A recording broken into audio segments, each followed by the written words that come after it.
Programmation en langage Python. Ladies and gentlemen, bienvenue dans cette vidéo de programmation en langage Python. Alors, aujourd'hui, je vais te parler de deux fonctions importantes en langage Python, d'accord? Notamment la fonction map et la fonction filter. Alors, pour faire simple, voilà le contexte. Là, tu as une liste, d'accord? Tu as une liste, ok? Voici une liste de nombres, ok? J'ai pris des nombres au hasard. Maintenant, tu veux aller de façon rapide, ok? De façon rapido pressée, élever chaque nombre au carré. Alors, au lieu de faire une boucle, etc., pas mal de trucs. Alors, voilà ce que tu peux faire. Simple. Tu vas faire donc, tu vas prendre, tu vas appeler ça peut-être carré. Voilà, on va appeler ça la fonction carré, les nombres carrés. Donc, carré, voilà. Carré number, voilà, on va les appeler. Attends, voilà, ou bien je vais l'appeler juste A. Voilà, on va laisser rapidement. Donc, je l'appelle A. C'est-à-dire, je vais élever les nombres au carré. Qu'est-ce que je fais? Je vais appeler la fonction map. Ok, map. Voilà, map, qu'est-ce qu'il va faire? Alors, je vais zoomer pour que tu comprennes, tu vois bien. Voilà, donc je prends la fonction map.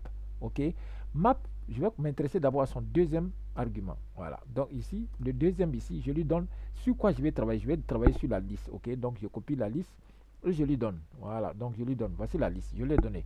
Maintenant, le premier paramètre, là, il prend une fonction. Alors, ce qu'on peut faire, regarde, on va définir une petite fonction qui va peut-être élever. Supposons qu'on décide d'élever chaque nombre au carré. Donc, regardez, je fais def.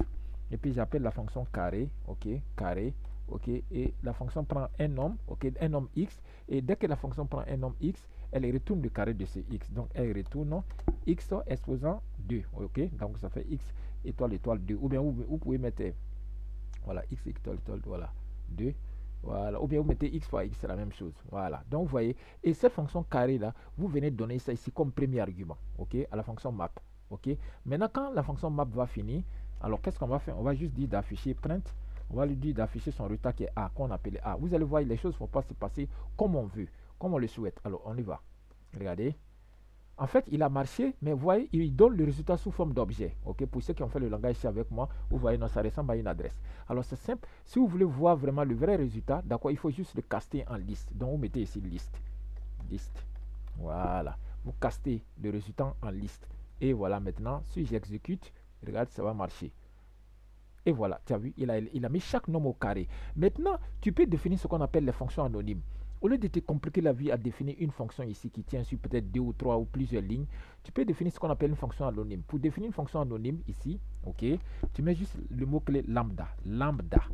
Ok, quand tu mets lambda, regarde comme ce que j'ai fait ici. Donc la fonction lambda, elle va prendre quoi? Elle va prendre x et elle retourne quoi? Tu mets juste 2 points. Quand tu mets 2 points, ça veut dire tu veux qu'elle retourne quoi? Elle retourne quoi? On a vu quoi? X étoile étoile 2. C'est ce qu'on a écrit. D'accord? Donc si tu veux maintenant, je supprime ça. Tu vas voir que ça va faire la même chose. Alors pour te montrer que ça marche, je vais ajouter d'autres nombres. Ok? Je vais ajouter peut-être moins 13. Voilà, pour que tu sois sûr que ça va marcher. Et j'ajoute peut-être 34, etc. Comme tu veux. Tu vois, j'ai ajouté d'autres nombres. Maintenant, si j'exécute, alors regarde. Et voilà, tu as vu, ça marche nickel. Ça s'appelle fonction anonyme. Ok? Donc, on va s'arrêter là. À demain pour une autre technique sur le langage Python. Alors, non, j'ai dit que je vais faire le filter aussi. Alors, pour filter, supposons qu'on décide de filtrer que les nombres pairs. Alors, tu peux faire la même chose ici. Là, tu vas mettre juste ici filter. Filter, comme son nom l'indique, c'est un filtre. Donc, tu l'appelles filter. Et tu veux peut-être que des nombres. Tu veux que des nombres pairs, par exemple. Supposons que tu veux décider. Non, on va prendre les nombres impairs. Donc, tu veux que les nombres impairs. Alors, les nombres impairs, c'est quoi? Il faut que, qu'on appelle le reste de la division par 2 soit différent des 0. Donc, tu fais la fonction anonyme lambda. Ou bien, soit tu fais une fonction à part. Ou bien, tu fais une fonction lambda. Moi, je suis passionné de fonction lambda. Donc, je préfère faire lambda. Donc, la fonction lambda prend un nombre x. Et puis, tu testes, tu check, il faut que le x, ok, donc dans la division par 2, puisqu'on veut des impairs, il faut que donc quand tu fais dans la division par 2, il faut que le résultat soit différent, d'accord? Il faut que le résultat soit différent des 0. C'est là que tu les gardes. C'est-à-dire tu veux la condition qui renvoie true. Maintenant, si tu fais, tu vas voir, il va voir que des nombres impairs. On vérifie. Donc, si j'exécute ça, voilà, et boum, voilà. Que des nombres impairs, regarde ici. Tu as 7, tu as 5, tu as moins 13. Il a rejeté tous les nombres pairs. Donc voici une technique que je voulais partager avec toi. À demain pour autre technique sur le langage Python. Cette vidéo est terminée. Abonne-toi sur cette plateforme. Tu vois là, je suis en train de faire le cours sur une plateforme qui s'appelle ordi.dev. Il y a plusieurs cours ici. Tu vois, tu as plusieurs cours sur de Python ici. Tous ces langages-là, tu peux les apprendre à partir de zéro. À partir de zéro, niveau zéro, tu vois, tu cliques sur Python et puis tu suis les formations. Voilà, tu choisis ton niveau débutant ou niveau avancé ou bien niveau expert, d'accord. Et puis tu suis le cours ici, tu suis le cours. Quand tu comprends, tu fais avancer. Ok, tu suis le cours. S'il y a un exercice qui se présente pour comprendre l'exercice, tu cliques sur le bouton vert qui est testé. Voilà, tester. Et tu vois, il va t'envoyer le résultat. Tu comprends. Tu peux même écrire sur le tableau. J'ai bien compris. Merci, prof, etc. Tu vois, tu peux écrire. Tu peux changer de couleur ici de stylo, comme tu veux. Voilà. Maintenant, si tu es chaud que tu veux faire l'exercice, que tu as déjà un niveau, tu cliques ici. Tu viens sur exercice. Ok, tu viens sur exercice.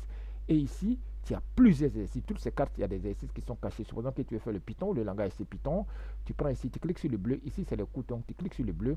Et voici, tu choisis cet exercice-là. Et tu fais ton exercice. Voici le résultat attendu. Voici le lancé. Et ici, toi, tu codes. Donc voilà, toi, voici l'arène.